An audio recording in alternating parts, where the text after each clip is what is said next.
to another Parmenius podcast. I'm your host, Jordan Sheppard, with Bernard Wills. How's it going today, Bernard? Good. Good. Excellent. We got another guest today, guys. We're excited to have back on the show, who we've tried various times. We've had on different contexts, different channels.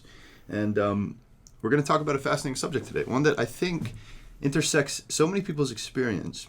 Of all the kind of interesting philosophical things you can talk about, this is a subject that almost everybody has, unbeknownst to them perhaps, a kind of philosophical intuition about. And it kind of comes into common day parlance and all that, but we'll get into this more. We have Michael Granado. Welcome, Michael. Yeah, thank you for having me. Good to be here. Pleasure. So Michael's focus is, and I'm just going to read some of this here, Michael's focus has been in philosophy and historical theology, where he went on afterwards, from his undergraduate studies, into a master's in history, and currently you're pursuing your PhD in a certain philosopher of science, Gaston Bachelard. Is that right? That's correct, yes.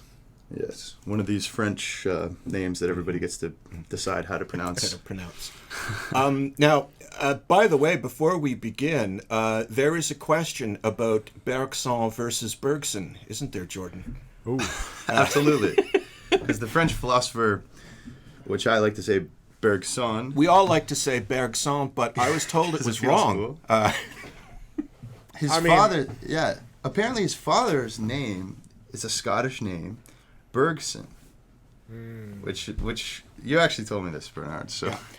I prefer Bergson infinitely. Me too. But, a French philosopher. Because it sounds so much more sophisticated. Let's give him his full. Okay. Yeah. Okay. So I guess I suppose the only thing I would have to say is that Jordan and I sometimes read and discuss Bergson and Whitehead and process thinkers of this sort, who, in the context of, say, modern evolutionary philosophies, which is not exactly the same thing as modern evolutionary science, but it tracks onto it in a certain way, there is a considerable emphasis on things like becoming, history, quote-unquote historicity, change, evolution, and so on and so forth.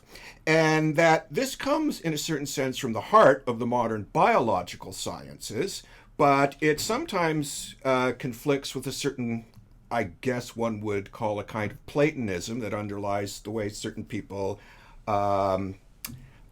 conceive physics. So Bergson would be very much in this, evolutionary camp, where his primary interest is to, immerse himself, if you like, into into the psychological intuition of durée, or, temporal extension or distension, or whatever you want to call it. Bachelard, I have found out, wrote a major work on space. So, and they had an exchange. I believe you have mentioned this. And so tell us about that exchange, Michael. Yeah, so let me preface everything I'm about to say. First and foremost, I study history, philosophy. I am not a linguist. So my French, I do enough translation and whatnot to get me by, but I don't speak French, and I have a hard time pronouncing French names. So to the despise of French scholars. Yeah. Disclaimer. So I say Bergson. You say Bergson. So. Okay. Well, if Bergson it is then. Good we got that out of the way quickly, in the very beginning. It's okay. Yeah, so I'm trying to think about where the best place to start here would be. So Bachelard's, let me start off with a little bit of kind of framing Bachelard's work. Because there's a little bit of a disconnect here, primarily because Bachelard is primarily a French thinker, of course. He's writing in France. He's known widely in France, even to today, because he has a tremendous influence on some very famous philosophers, such as Foucault, and later on down the line, Derrida would also draw influence from Bachelard. But he hasn't had that much of an impact in the English-speaking world. And his biggest impact in the English-speaking world has actually been his aesthetics rather than his philosophy of science. Okay. So I'm going to begin there. So you can kind of loosely divide Bachelard's work into, I would say, three distinctive categories. His epistemological work, in which he's dealing with the history and philosophy of science proper. We have a lot of books that fall into this category. Bachelard writes about the formation of the scientific mind, the scientific spirit. He has specific works on certain scientific developments, such as a book that he wrote on relativity specifically called The Inductive Value of Relativity, as well as space. There's an English book that falls more into the aesthetic category called The Poetics of Space. And then he has another book outlining the implications of microphysics. Microphysics is a historical term to refer to what we now call quantum mechanics. I'll just say microphysics to be more accurate to what I'm talking about. Another disclaimer. But he has another work on microphysics proper, dealing with the implications of Heisenberg, specifically called The Experience of Space in Contemporary Physics. So, as far as Bachelard's response to Bergson specifically, this mostly comes from this third category, which is the two works that Bachelard wrote on time. And Bergson will serve as Bachelard's kind of primary interlocutor. And another disclaimer, Bachelard, like a lot of other French writers, is, trying to think of how to put this, playful in his writing. Okay. Yes. Yes. So he's responding to Bergson. He's building off of Bergson, but there's still a very real scholarly question as to how much he actually agrees or disagrees with Bergson. Okay. So he has this, getting to the playfulness of Bachelard's writing, he opens up a book that he writes, two books on time, The Intuition of the Instant and The Dialect of Duration. Yeah. And he opens up the dialect of duration by saying, of Bergsonism, we accept everything except for duration. Quite a shot to Bergson. Yeah. Quite a shot. Yeah. But it's funny because he says that, but if you read the two, they're pretty similar. It's such a good line, Michael. I mean, how could you? Right. Yeah. Getting more to the aesthetic playfulness of the French writing. And speaking to that, I would actually recommend Intuition of the Instant and Dialect of Duration.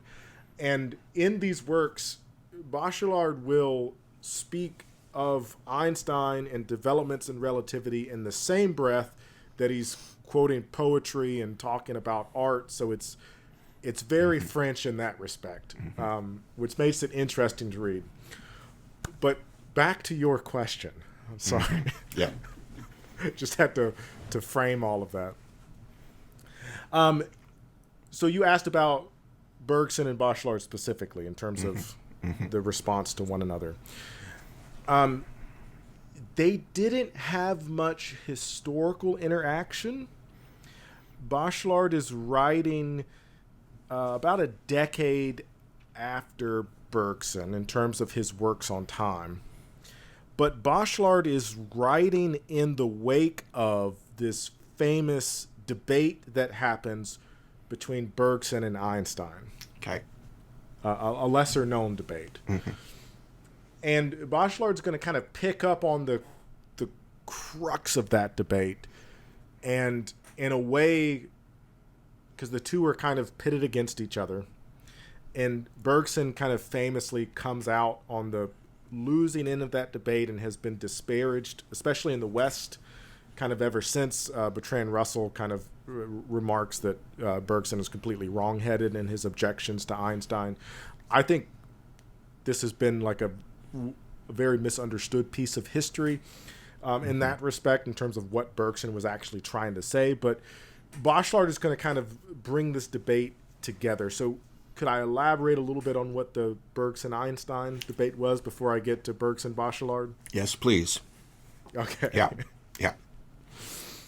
So, and feel free to interject, ask questions, clarifying questions whenever you want. All right. So, early 20th century, radical changes happening in the field of physics, largely because of course, Albert Einstein, who doesn't need much of an introduction. Way more famous than either Bergson and Bachelard combined. And for good reason, right? I'm not trying to underplay the developments there. So just to paint the historical picture, we got a lot happening early 20th century. Just to take you back to middle school history for a second, probably without a doubt the most important thing that's happening in the early 20th century is World War I, of course. Right before the outbreak of World War I, Albert Einstein will have what he calls his miracle year, in which he publishes his first paper that will lay the foundations for the theory of relativity, a paper called On the Electrodynamics of Moving Bodies, that he publishes in 1905. And in this paper, Einstein will call into question one of the most basic features of reality, which is the experience of simultaneity. Okay. Simultaneous events. This is where we get Einstein's famous train example from. That will raise a lot of questions. Now, massive changes in science don't happen overnight, especially the further back in time we go, because there's a communication lag. And so Einstein will publish this paper. It'll get a lot of reception in Germany, France, and England. But then, of course, in 1914, World War I will break out. And once World War I breaks out, communication, especially with Germany, between Germany and other nations, especially France and England, will essentially shut down. Yeah. Now, just remind us, is Einstein in Germany at this time? Yes. Yes. Okay. Yes. Yeah. He's in Germany. He's teaching at some German universities. And during World War I, not only will communication be shut down, but this sounds strange, but German scholarship and German science will actually be disparaged, and actively attempted to stop. So much so that, especially in English universities, they'll refuse to teach German science. Okay. And developments in German science. Yeah. There are some exceptions to that, most notably people like Arthur Eddington, of course, who will be a big proponent of relativity theory. But World War I stalls the acceptance, development, and communication about relativity for the entirety of the war. Yeah. So we might compare it, I suppose, to maybe the effect the 30 Years' War would have had in the... I don't know, that's kind of offhand, but suddenly there are all these scholarly exchanges that people are dependent upon, and they cease. Right. Yeah. Exactly. Yeah. And it's unfortunate for physics, especially because, again, Einstein publishes that paper in 1905. In 1910, in Paris, there's a physics conference that happens. Bergson was not at this conference, but a lot of French physicists and philosophers were. And it's at the conference in 1910 that a French philosopher, I can't remember his name off the top of my head, he'll start to present some of the philosophical conundrums that are arising that he's seeing in relativity. And this will set the stage for Bergson. So I just want to paint the picture a little bit. The biggest philosophical conundrum goes back to what Einstein said about simultaneity. Okay. And just really quickly, yeah. The experiment, I think, speaks for itself. So Einstein's famous moving train experiment, you have one person who's stationary on a platform, who's observing, who's standing off from a train. You have another person that's on the train that's moving, and two lightning strikes happen from the perspective of the still person, quote unquote, at the same time. Okay. And so the question that Einstein raises is, will those two people, the one standing still and the one on the train, experience those lightning strikes at the same time? And of course, through relativity, we learn that they actually won't. Okay. Right? The person on the train will observe the lightning strike at one point before he observes the lightning strike at the other, because Einstein says the closer you get to the speed of light, the slower time moves. Okay. To add on top of this strangeness, there's another thought experiment that becomes popular by 1910, which is the twin paradox. Mm-hmm. So you have these two identical twins. One of the twins hops on a rocket ship, is launched out of Earth's orbit and sent off into space, and he comes back. And Einstein says that because of time dilation, the twin who was launched into the rocket ship will stay the same age, whereas the twin who stays on the Earth will have aged significantly. Okay. So at this philosophy conference in Paris in 1910, the question is like, what does that mean? Is this physically true?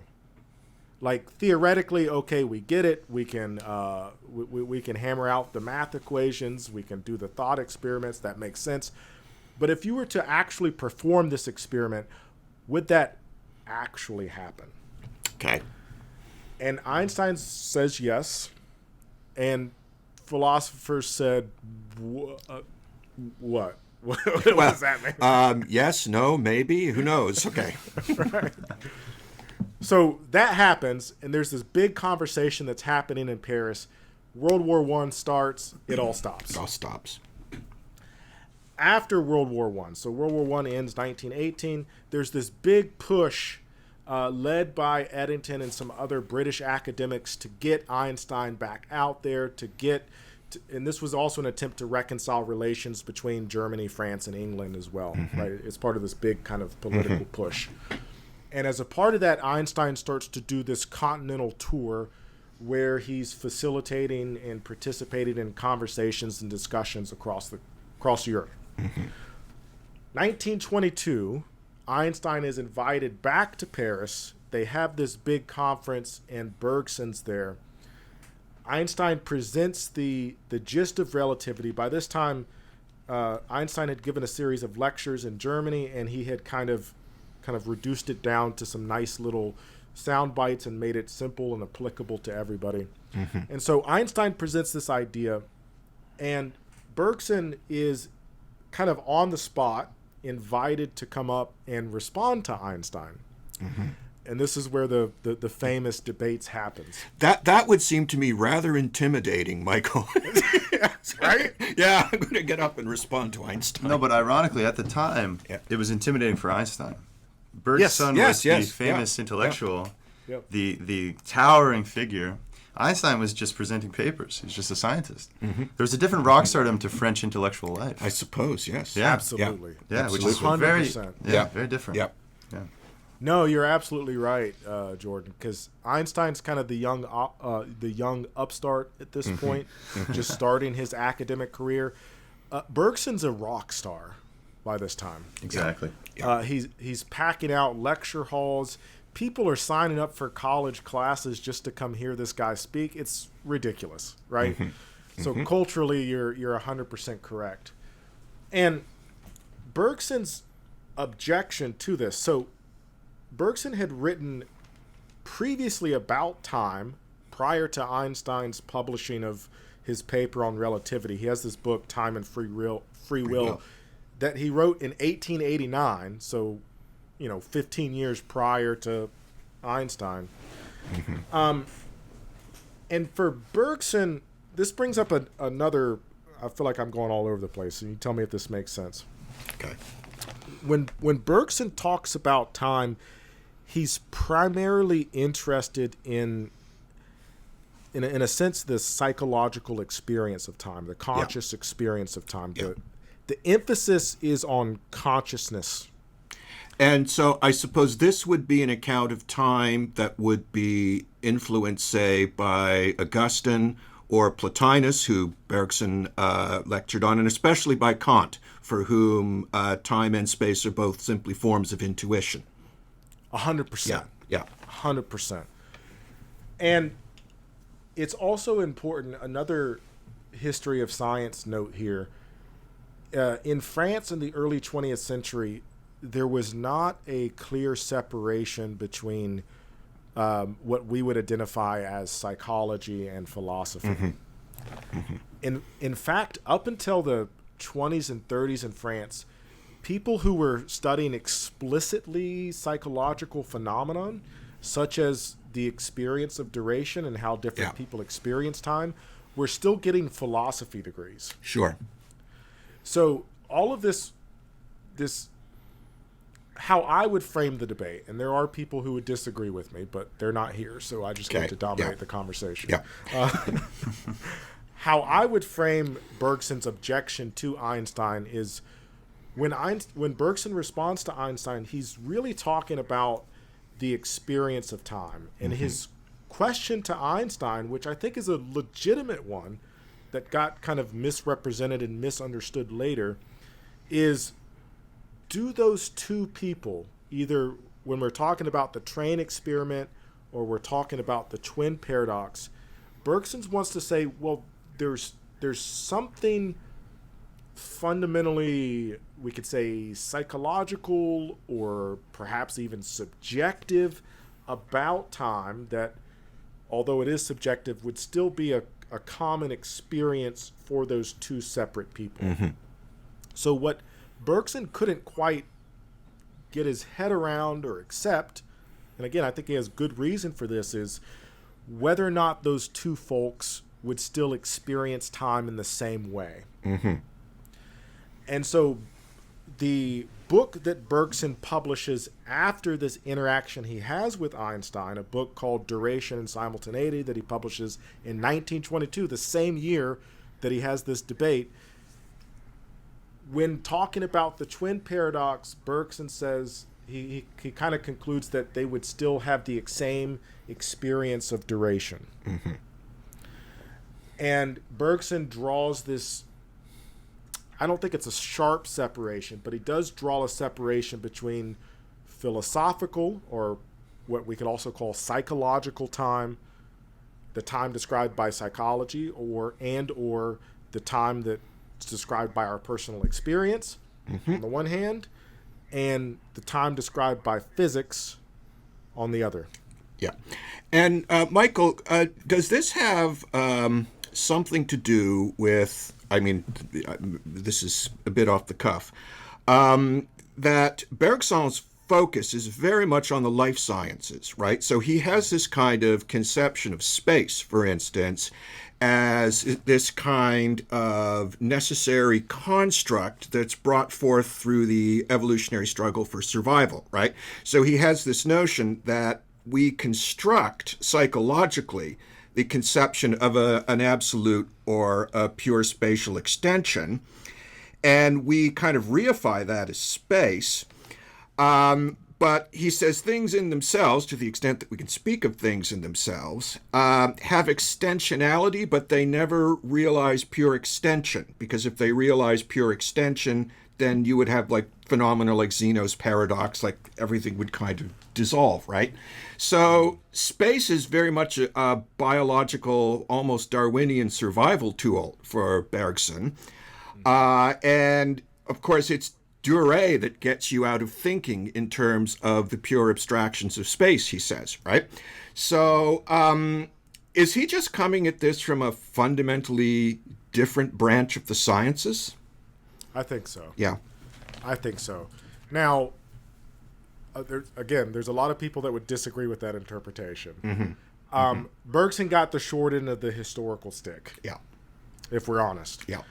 So much so that his work has largely been forgotten. I think most of that is, not to get too much into like critiquing like philosophical scholarship, but I think it really has to do with this perception, this kind of ahistorical perception that Einstein ultimately became like, you think of science, Einstein's probably one of the first people you think of. We have a picture of him right out in our hall here. Yeah. Right. Like, Yeah. If you just go walk out on the street and ask people, like, who's the smartest person that ever lived, like, Einstein's going to be in that conversation. I'm willing to bet.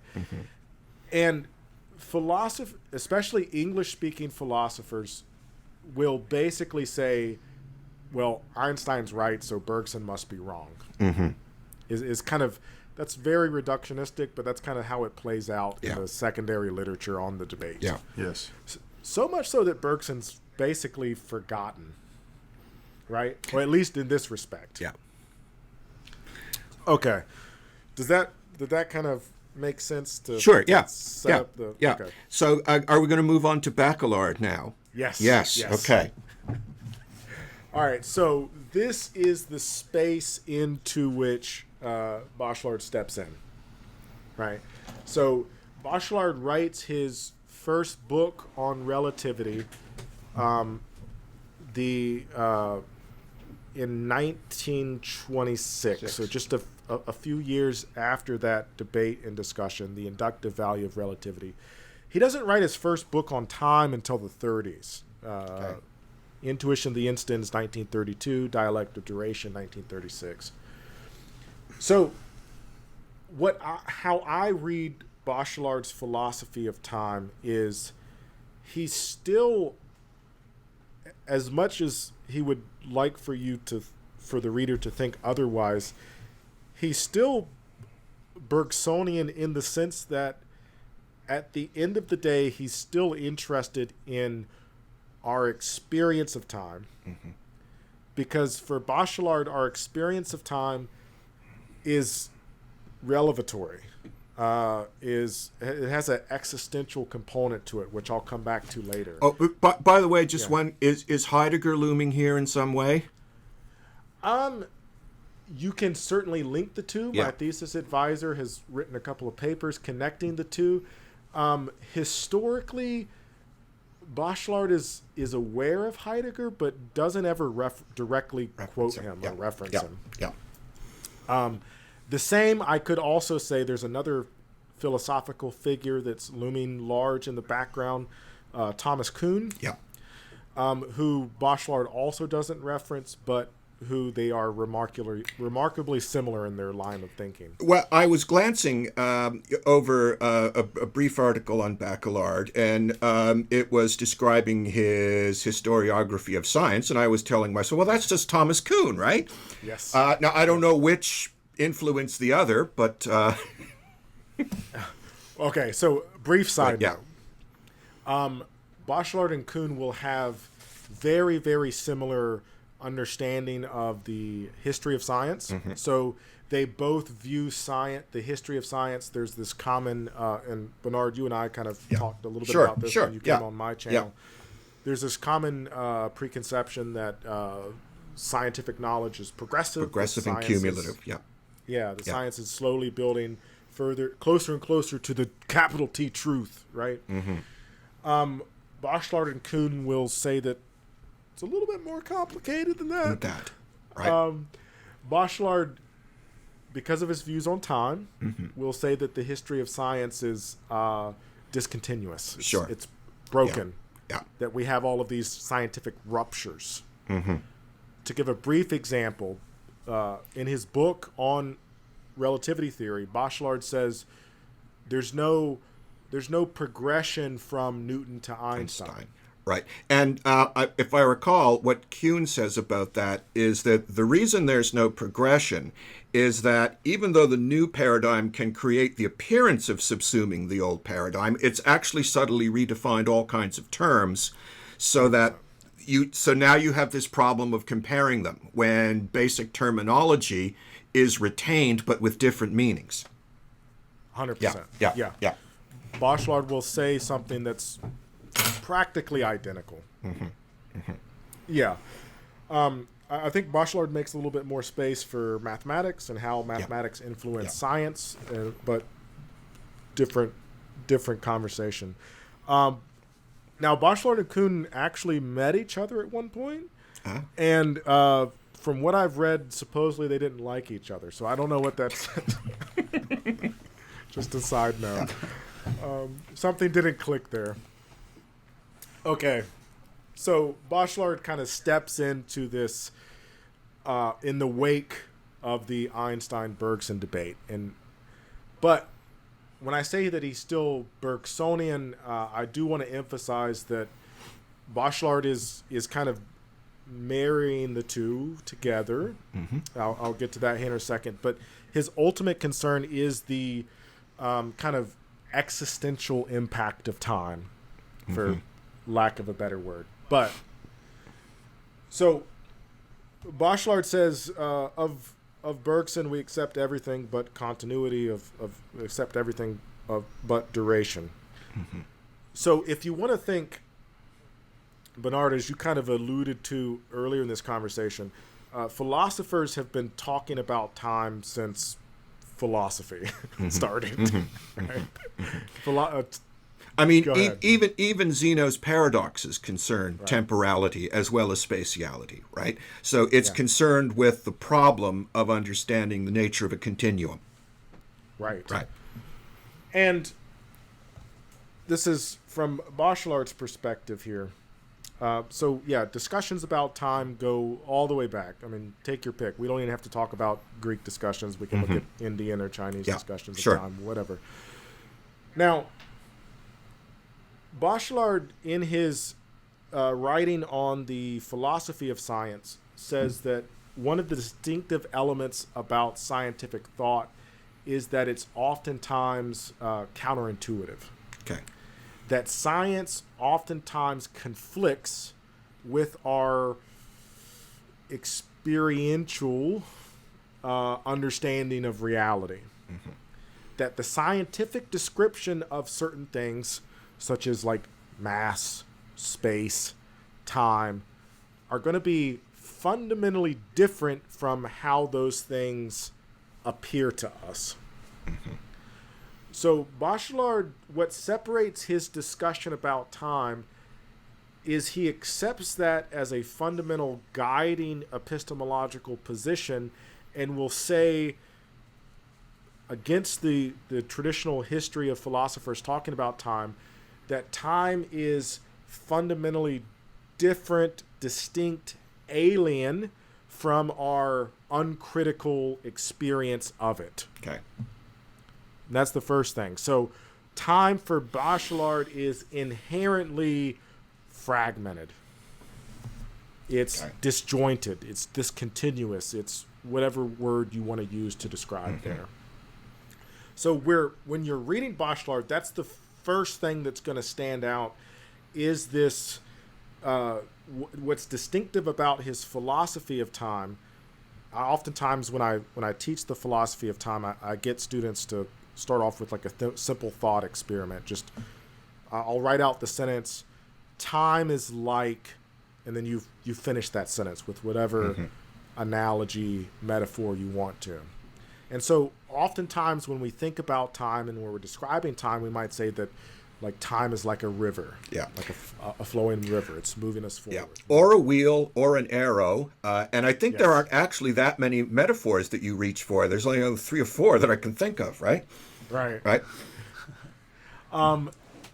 We have phrases like time flies or time flows, or, we have all of these kind of uncritical sayings, platitudes that give us a sense of what we believe that time is like.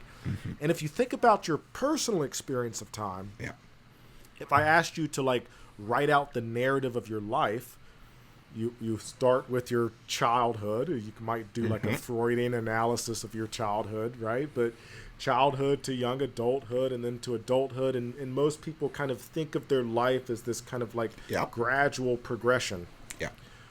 What Bachelard is saying is that gradual progression is there, but it's there as a construct. It's artificial. Okay. So time is inherently disjointed, discontinuous. At its nature, Bachelard says that time is, if we're going to root time in something, Bachelard says that time is rooted in the instant rather than duration. Okay. Yeah. So that's where the conflict with Bergson comes in. Might we think of cartoons here? Because of course, a cartoon or a pointillist painting by Seurat or something, or television, in fact, is a kind of continuum composed of points. Yeah. Okay. Yeah. And so this is so Bachelard's response to Bergson would be, well, Durée is a kind of illusion. Okay. Whereas for Bergson, well, it's a basic fact of human psychology that there's kind of continuity of memory, and uncertain as fallible as it is, but that there is a kind of recapitulation of the past in the present. Okay. And so did Bergson respond to this? Not that I'm aware of. Again, Bachelard's writing, his works on time come about a decade after. Okay. Yeah. Bergson may have responded in some articles, but not in like a major work or anything. Mm-hmm. And there are parts of Bergson's writing that kind of lend itself to this. And this is why I say they're not like horribly different, because Bergson has this imagery of like a guy sitting by a river. Mm-hmm. And he's watching the river flow, but he's also watching like a bird go by, and then watching like a sailboat on the river, and like he kind of says like duration can be like all of that taken together. Mm-hmm. I mean, I think you would say that kind of retrospectively we can divide the past into points, right? And so in a certain sense, our intellect can, I think the way he would put it, is that we can spatialize our sense of the past, right? But of course, that's a kind of process of intellectual abstraction for him. It's not the immediacy of the experience. But Bachelard, you mentioned earlier, basically taught everybody.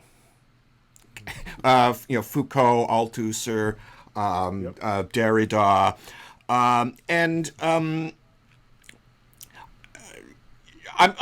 thinking like there are discussions in sort of literary criticism about narrative, about the continuity of the self, the continuity of the narrator of a story, and so on and so forth. Is Bachelard a serious influence on, say, like a Roland Barthes or?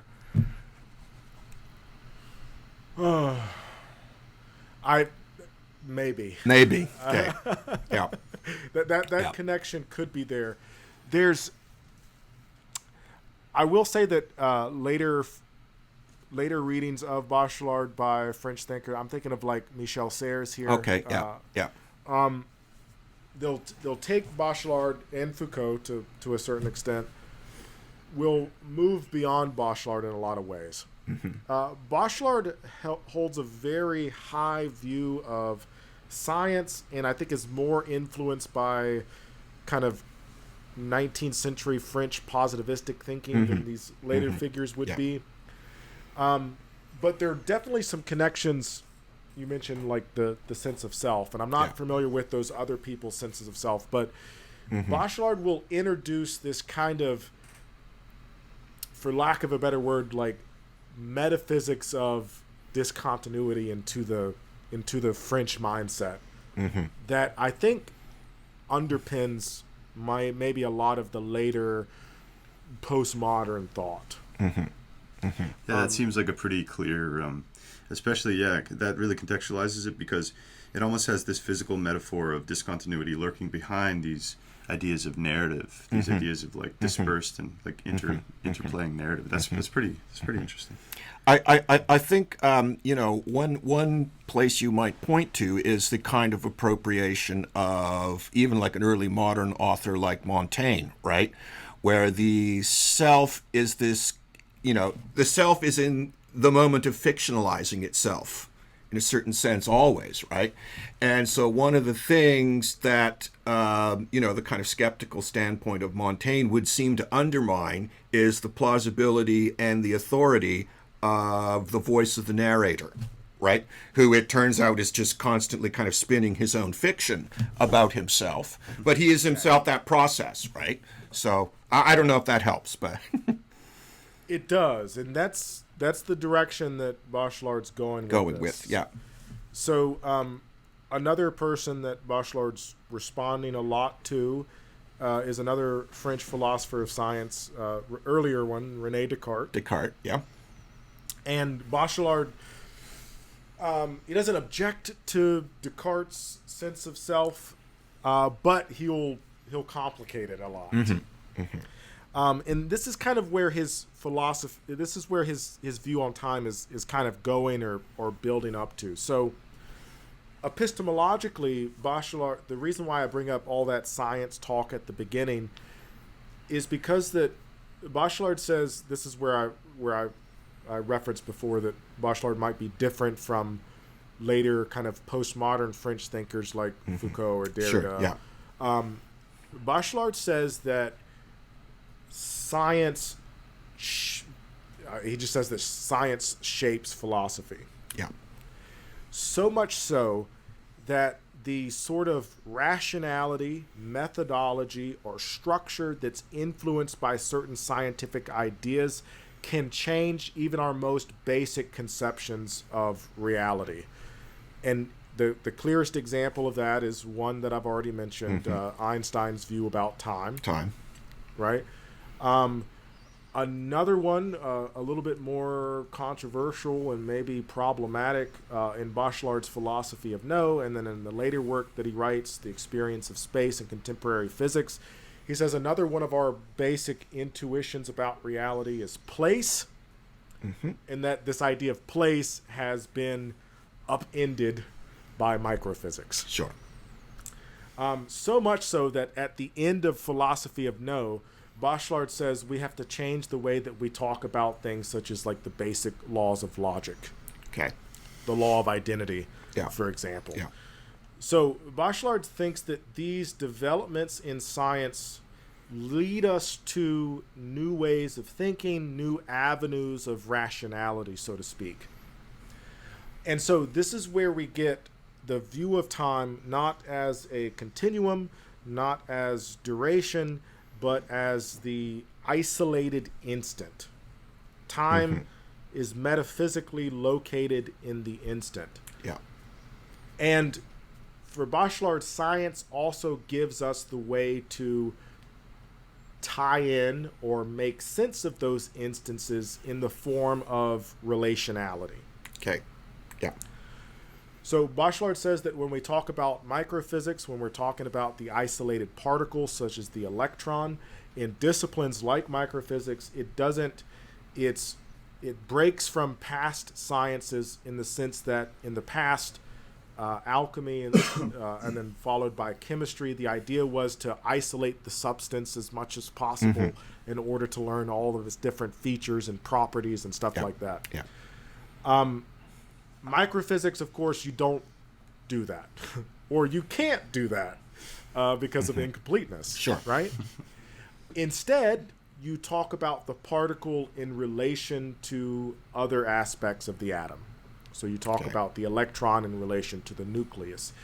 And with what Heisenberg did, so Heisenberg publishes his paper in 1925, that's also going to really influence, Bachelard dedicates a whole couple of chapters of his books to Heisenberg and the philosophical implications of that. And one of which is that we're introduced to this idea of probability. Okay. That we have to give up the sense of exactness and instead talk about the sense of probability. And so for Bachelard, the instant of time, the analogy that he gives is that the instant in that way is analogous to the microparticle, the electron. Okay. Yeah. And so we understand time not by isolating smaller and smaller segments of it, but by putting those segments in relation to the bigger picture. Okay. So in other words, I can't zero, if I'm watching a TV show, I can't zero in on the dots on the screen because then the show is precisely what disappears. Exactly. Yeah. Right. Another analogy that might be helpful here is music. Right. When you listen to a song, it doesn't do the person much good to isolate the musical score down to a single note. Sure. But this is why it's so fascinating, Michael, because that's exactly what Bergson said about life. He uses the analogy of the melody. Yes. He says that you cannot distinguish any melody from a single given particularite. So, I mean, it's like incredibly interesting because I don't know Bachelard that well, but to see how kind of the Bergson question is kind of looming here, you know, as someone who's read a lot more Bergson. So, yeah. And that's why I say they're not like, I think it would be a disservice to pit the two against each other. Absolutely. It's not Mortal Kombat. It's right. No, because Bachelard seems to say, well, there's fundamental punctuality or discontinuity, but there's relationality. Bergson seems to say, well, there's this division of time into moments, but that division is within an underlying flow or continuum. And, I mean, maybe these two positions are not exactly the same, but they seem to be on parallel tracks because both are trying to both account for the felt continuity of time and the fact that time is a kind of extension that can be divided into moments, right? And, like, that's kind of, I don't know, to leave off for me, like, that's kind of the paradox where we seem to end, right? Exactly. Yeah. Now, I do want to emphasize, though, that the reason why Bachelard's laying all of this out is because he thinks that... So time is located in the instant. Yes, the instant is metaphysically isolated. We explain the instant, make sense of the instant by bringing instances in relation to each other. Mm-hmm. Okay, so why all of this matters for Bachelard, stepping up here. Yeah. A bigger picture here. Bachelard wants to account for creativity. Sure. He also wants to account for... so I'm from the American South. Mm-hmm. The American South is... We have a long history of Christianity as kind of a cultural backdrop for a lot of what we do. And so this is going to be completely foreign to all of the French scholars that work with Bachelard. But I think another thing that Bachelard's theory of time is trying to account for is what I would call the come to Jesus moment. Well, I mean, and in a sense, I mean, Kuhn and even in a way Feyerabend want to account for the fact that we can, like, it is always possible to fundamentally redescribe things from a new standpoint, right? Yes. And that's like the basic point of Feyerabend's epistemological anarchy. You think you got the question settled, right? You think you got it down. And then suddenly a Galileo comes along, just rearranges everything. And like if you're Feyerabend, he breaks all the rules rearranging everything, right? He breaks methodological principles that are usually, that, you know, even today would be considered fundamentally sound, and so on and so forth. And he's like this wrecking ball, right? I think, like, Feyerabend especially is concerned with the fact that, you know, and he actually points to Mill as his inspiration for this, like, the sciences can settle into a very kind of rigid dogmatism, and everybody just becomes a careerist, and they're all just about advancing their, you know, getting their papers published and getting their research grants and all kinds of this. And what Feyerabend wants is a fundamental creativity, right? So, yeah, suppose you encounter an astrologer, right? Or you encounter, a creationist or a homeopath or something, right? For him, there's something essential about those challenges, right? So, like, a scientific orthodoxy cannot maintain itself without fundamental challenges from something or from somewhere. And those fundamental challenges are going to appear, from the standpoint of the professional scientist, utterly effing crazy, right? And oftentimes they are utterly effing crazy, okay? But so perhaps this is what Bachelard does not want science to congeal, Right. Yeah. Right. Yeah. No, you're absolutely right to draw that connection between the history of science, or the progression of science, and what Bachelard's saying about time, because he wrote all of his epistemological work prior to this. Yeah. So Yeah. I do think there's a way in which he's also trying to explain that. Yeah.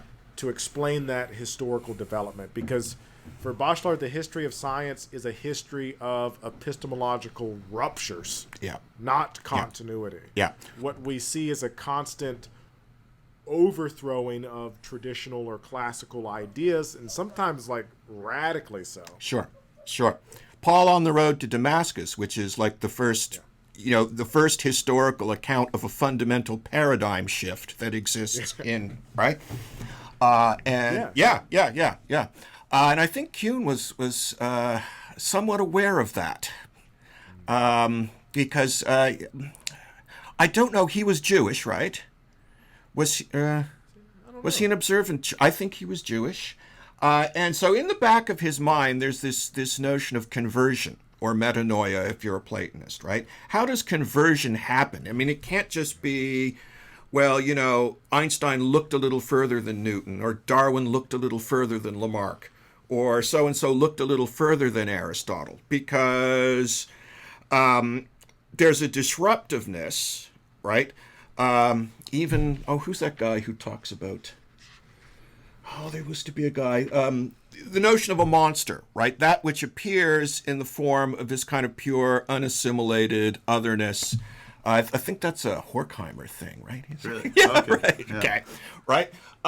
So revolution and creativity appears first as this monstrous thing, right? This Galileo just, wrecking everything, right? And so, I think if you're a French thinker, your country's founded on a revolution, right? You want to reserve for yourself that rhetoric, that sense of the possibility of revolutionary moments, where that which is congealed into this kind of static continuity is suddenly disrupted, right? But anyway, I don't know. No. That's right. No, that's a perfect connection, because so I think this explains Bachelard's epistemology, but I also want to emphasize that there's also what I would call an existential component to this, because Bachelard also talks about change, creativity with respect to the individual, and we can also talk about it with respect to meaning making itself. So you mentioned Paul on the road to Damascus, and I mentioned the come to Jesus moment. What this allows for in the life of the individual is the availability of radical self-transformation. So just like in science, we have the radical transformation from Newton to Einstein. That's also evident and explicable within Bachelard's philosophy of time for the person. Yeah. This is important for a lot of reasons. I brought this up in our last conversation, but one of the things that's really interesting for me for Bachelard is, and I don't want to psychoanalyze people here because I'm not a psychologist. Go ahead. We don't have a huge audience. To be fair, Bachelard really is influenced by psychoanalytical thought as the other. So, it might be, in line with his sort of thinking. But Bachelard kind of had a somewhat tragic life. And especially in his lesser known work, from some of the, I don't think they were journal articles, but they were lesser known articles that he published in French journal. He's struggling with some very real issues, problems that his philosophy has direct bearing on. Yeah. So first and foremost, Bachelard was a veteran of the First World War. So you can imagine all the trauma that brought. Yeah. After he left the war, he gets married, falls head over heels in love, as one does, and then he lost his wife. His wife died very young. And so throughout Bachelard's writing about time, we're talking about it philosophically, yes, but again, the crux of this is the psychological component to the experience of time. And so one of the phenomenons that Bachelard's trying to explain is how we as humans have this simultaneous experience of love and loss. Yeah. So, Right. what is the if one wants to speak of spatial poetics, one might also speak of temporal poetics. What is the temporal poetics of grief, where precisely the one absent is present in their absence in a paradoxical and difficult to grasp way? Okay. Yes. Yeah. Yeah, and so he has this. He talks about. He has this quote from Intuition of the Instant, where he says that for the person who loved the lost one is both present and absent in the way that you just said.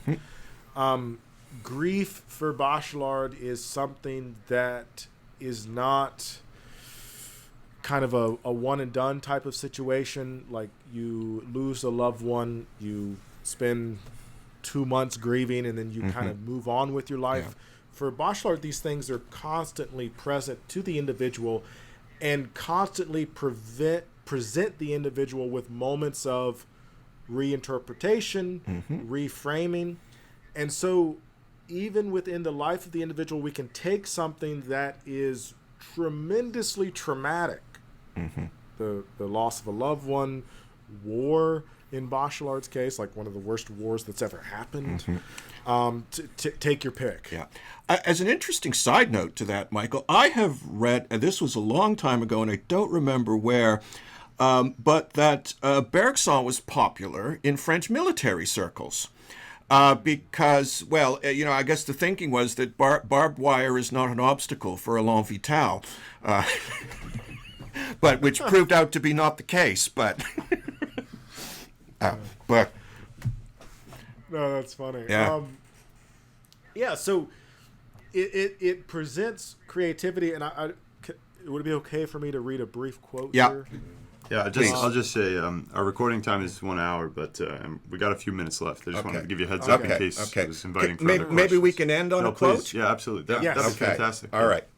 Because this is the upshot. So this is from Jean Lescour, who's commenting on Bachelard, and this is what he has to say, the upshot, the implication of this.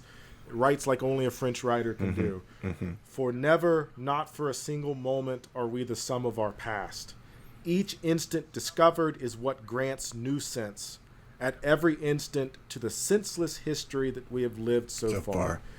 It is what grants our effort some of the meaning we need in order to seize the soul that shall be ours. Wow. That is a beautiful description of Bergson's durée. We keep bringing him back to Bergson. I know, but anyway. Sorry, Michael. But anyway, okay. I mean, I guess... Hey, this okay. has been awesome, though. Michael, thanks we're glad All we right. finally roped you into Great. discussion on Bachelard. Yeah. Appreciate you all having me. It's been a great conversation. Yeah. Thank Thanks. you. Okay, guys. Okay, great. Till next time. Bye. Bye-bye.